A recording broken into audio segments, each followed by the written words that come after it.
អាយ៉ាមិនសុខចិត្តនោះទេមិនសុខចិត្តនោះទេបន្ទាប់ពីទទួលបាននៅការក្រហមយកមិញគ្រីស្ទៀនរ៉ូណាល់ដូបាទឥឡូវនេះគាត់បានផ្ដល់នៅកិច្ចសម្ភាសន៍មួយហើយក៏បានទាញកីឡាករម្នាក់ដែលតែងតែជាគូប្រជែងរបស់គាត់គឺលីអូណែលមេស៊ីចូលនៅក្នុងកិច្ចសម្ភាសន៍នេះផងដែរចាប់ហើយបងប្អូនខ្ញុំចូលនិវត្តន៍ពីបាល់ទាត់ហើយនឹងក្លាយទៅជា YouTuber ពេញម៉ោងតែម្ដងព្រោះខ្ញុំលេងមិនកើតនោះទេខ្ញុំនឹងមិនអាចដូច God Messi បានទេតែខ្ញុំអាចរកគ្រាប់បាល់បានរហូតដល់ទៅ1000គ្រាប់នៅក្នុងក្របខ័ណ្ឌ League Saudi Arabia ប៉ុន្តែខ្ញុំក៏មិនមែនជា God នោះដែរខ្ញុំនឹងទន្ទឹងរង់ចាំនៅកិច្ចសម្ភាសន៍មួយទៀតជាមួយនឹង Magen Post ហើយរៀបរាប់នៅរឿងរ៉ាវដែលទទួលបាននឹងការក្រហមកាលពីប្រកួតជប់មិញនេះខ្ញុំនឹងស្នើឲ្យពួកគេធ្វើការពិចារណាដូច្នេះខ្ញុំនឹងមិនអាចទទួលបាននៅការដាក់ទណ្ឌកម្មបាននោះទេខ្ញុំប្រកាសណាស់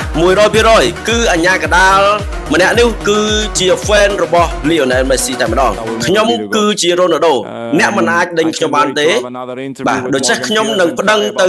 ប្រទេសបាទស្ដេចប្រេង Saudi Arabia របស់ខ្ញុំដើម្បីឲ្យពួកគេធ្វើការហាមឃាត់អញ្ញាកដាលម្នាក់នេះបាទពីបាល់ទាត់តែម្ដងហើយវាហាក់ដូចជាបាទបំបាក់ពណ៌ទៅកាលអញ្ចឹងដែល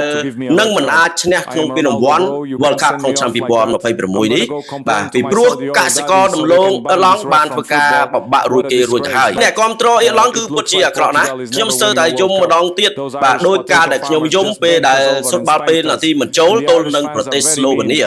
ខ្ញុំមិនអាចជប់យំបានទេហើយឥឡូវនេះបើអ្នកអនុញ្ញាតខ្ញុំនឹងយំនៅលើយន្តហោះថែមទៀតហើយត្រឡប់ទៅប្រទេសប៉ូទុយហ្គាល់វិញ